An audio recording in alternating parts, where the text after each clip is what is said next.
You know what's really hard to say over and over again? Squash matches. Squash matches. According to Webster's dictionary, a squash match is a one-sided wrestling match designed to showcase the monstrous dominance of one of the competitors and/or the inability of their opponent to withstand their beefy onslaught. Squash matches were the backbone of WWE television programming throughout much of the 80s and early 90s, with a steady parade of milquetoast quivering lads being fed to established superstars in order to build their credibility as one rough, tough Billy Goat buff. Nowadays, with hardcore fans more invested in competitive matchups, squash matches have fallen out of favour, oft regarded as repetitive and an increasingly transparent booking strategy for less capable meatheads. But damn it, when used sparingly, a good squash can create a bigger reaction and tell a better, more emotive story than a million moves of evenly balanced offense. These are the 10 greatest wrestling squash matches ever. A few honorable mentions first. Diesel destroying Bob Backlund for the WWF Championship would have placed better if WWE had filmed it on something better than a potato. Sheamus versus Daniel Bryan at Mania 28 had an unparalleled legacy in helping to create the Yes movement, but damn it, the memories still hurt. And Kurt Angle versus Roderick Strong on SmackDown in 2005, which didn't do much from a storyline perspective, but holy shit,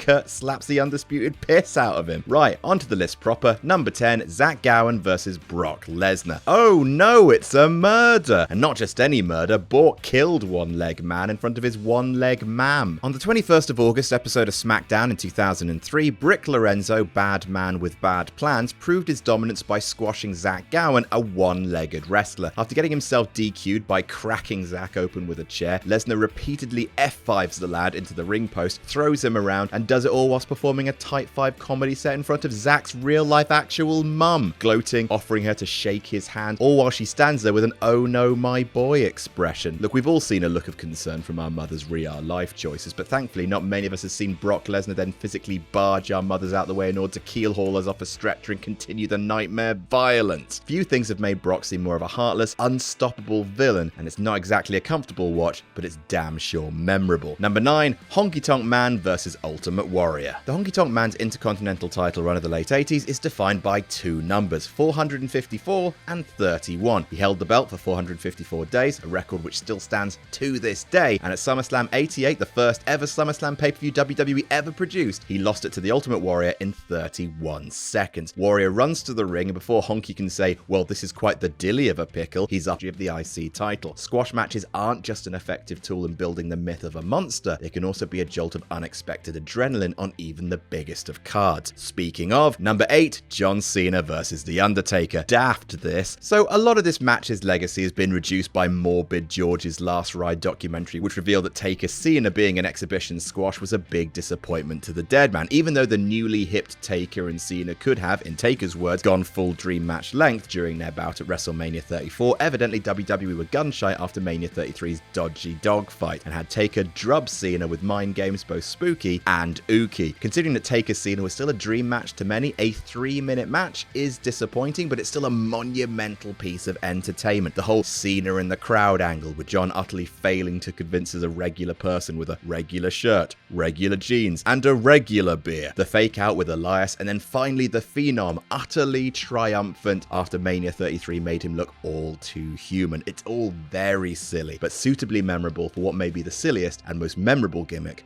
of all time. Number 7, Braun Strowman versus James Ellsworth. When a squash match helps create a character that people want to see more of, it's a good squash match. When it helps create two, it's undeniably great. For the longest time, Braun Strowman was a lumbering farmhand who looked like he'd been hit by lightning and pissed himself because of it. Just another uncoordinated, ultimately unthreatening tall boy to join the ranks of Giant Gonzalez and the Great Khali. However, in July 2016, WWE drafted Strowman to Raw, repackaged him to have a decent haircut, and put him on a strict regimen of hyper-violent, hyper-entertaining squash matches against foes like the Splash Brothers, Johnny Knockout, who likes big sweaty men, and of course, peaking with James Ellsworth, whose beak from X-Men look and his catchphrase of any man with two hands as a fighting chance made him a cult fan favorite, so much so that he was signed to a contract that culminated in him becoming the first ever Ms. Money in the Bank. Sometimes dreams do come true, and then Braun kills you. Number 6, Hiromu Takahashi versus Kushida. New Japan Pro Wrestling don't really do squash matches, especially between named talent, and especially on pay-per-view. Fans expect marquee New Japan matches to be long, super competitive with a gradual build to insanity, which makes the rare New Japan squash even more effective. At Sakura Genesis in 2017, Hiromu Takahashi, who is an insane, no concern for his own safety safety anime character who once used to be accompanied to the ring by a stuffed cat named Daryl, defended his IWGP Junior Heavyweight title against Kushida. Kushida, as you probably already know,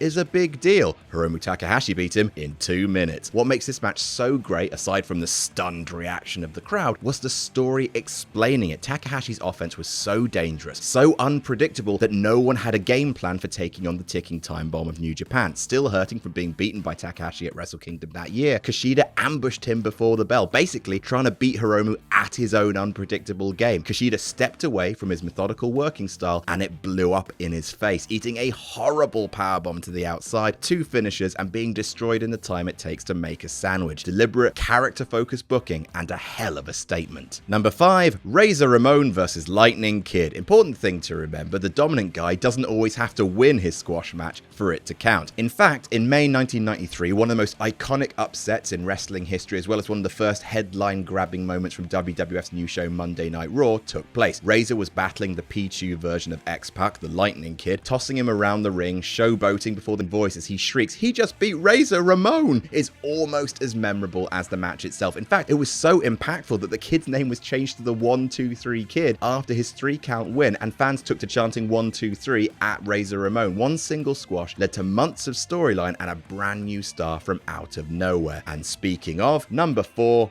Big Van Vader versus Antonio Inoki. Back to New Japan we go for a squash match that was so unexpected, so shocking, and that worked the crowd so much it started an actual riot. Japanese crowds don't make signs about wrestler wins or we riot, they just do it. Antonio Inoki was basically the Vern Gagne of Japan, founding his own breakaway wrestling promotion before taking it to great success by booking himself as the top star. At the end of 1987, Antonio Inoki was 2 years deep into an undefeated streak in New Japan and felt his run had gotten stale. To shake things up, he decided to bring in a brand new Gaijin monster and push him to the moon. Enter Big Van Vader, a man who wore the coolest entrance gear of all time and became a legend in Japanese wrestling. How did he become that legend? In December 1987, at Tokyo's prestigious Sumo Hall, he wrestled Antonio Inoki, the man who 10 years earlier had taken Muhammad Ali to a draw, a man who had once unofficially become WWF champion by beating Bob Backlund, one of the most recognizable Japanese athletes of all time, and Vader beat him, checks notes, without Inoki hitting a single move. Hot damn. Confused and incensed at the death of their hero, fans tore up the seating of Sumo Hall, leading to New Japan Pro Wrestling being banned from the venue for 2 years, while Vader began a run that would shift thousands upon